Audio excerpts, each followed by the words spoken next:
নমস্কার, সকলকে স্বাগত জানাচ্ছি পপস ম্যাজিক চ্যানেলের আরেকটি নতুন এপিসোডে।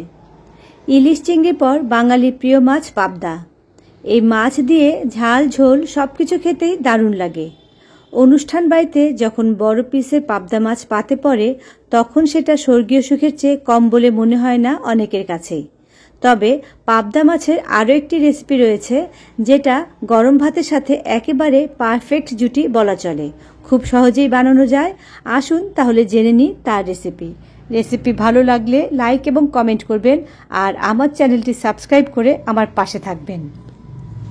এখানে 5 পিস পাবদা মাছ আছে। মাছগুলো ভালোভাবে পরিষ্কার করে ধুয়ে নিয়েছি।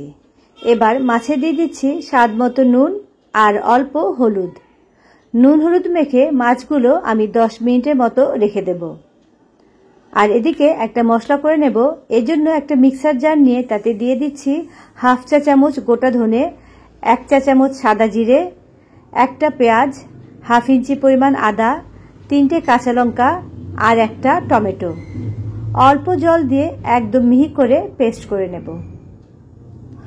মাছ ভাজার জন্য কড়াইতে আমি সর্ষের তেল দিলাম। চাইলে সাদা তেলেও রান্নাটা করতে পারেন।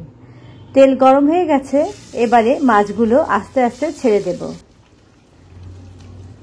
হাই ফ্লেমে রেখেই মাছগুলো ভাজবো। খুব বেশি কড়া করে কিন্তু মাছ ভাজবো না। আর তাছাড়া ঝোলে মাছ খুব বেশি কড়া করে ভাজলে সেটা খেতে ভালো লাগে না, রাবারের মতো শক্ত হয়ে যায়। উল্টে পাল্টে মাছগুলো এরকম হালকা করে ভেজে নিয়েছি। এবারে নামিয়ে নিচ্ছি।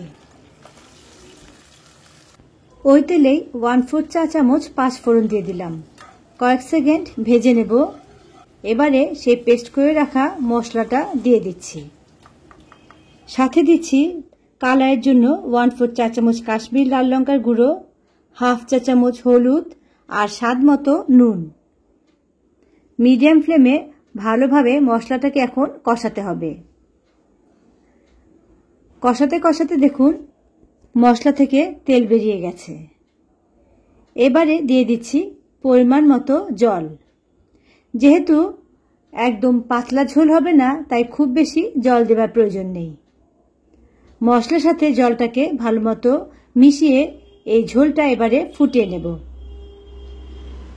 ঝোল ফুটে উঠেছে। এবারে ভেজে রাখা মাছগুলো দিয়ে দিচ্ছি।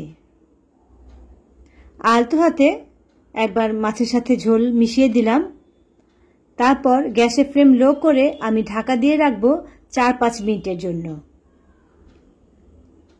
4-5 মিনিট পর ঢাকনাটা তুলে নিলাম। দেখুন আবারও মাছের উপরে খুব সুন্দর করে তেল ভেসে উঠেছে। রান্না কিন্তু হয়ে গেছে। এখন দিয়ে দিচ্ছি অল্প গরম মশলা গুঁড়ো আর কিছু ধনেপাতা কুচি। আলতো হাতে মিশিয়ে নেব যাতে মাছগুলো ভেঙে না যায়। এবারে গ্যাসের ফ্লেম আমি অফ করে দিলাম। রেডি হয়ে গেল পাবদা মাছের ঝাল। গরম ভাতের সাথে এটা খেতে অসাধারণ লাগে। আমার আজকের এই পাবদা মাছের রেসিপি আপনাদের কেমন লাগলো অবশ্যই জানাবেন। যদি ভালো লেগে থাকে তবে আপনারাও এরকম ভাবে একবার ট্রাই করে দেখতে পারেন। আশা করি আপনাদেরও ভীষণ ভালো লাগবে।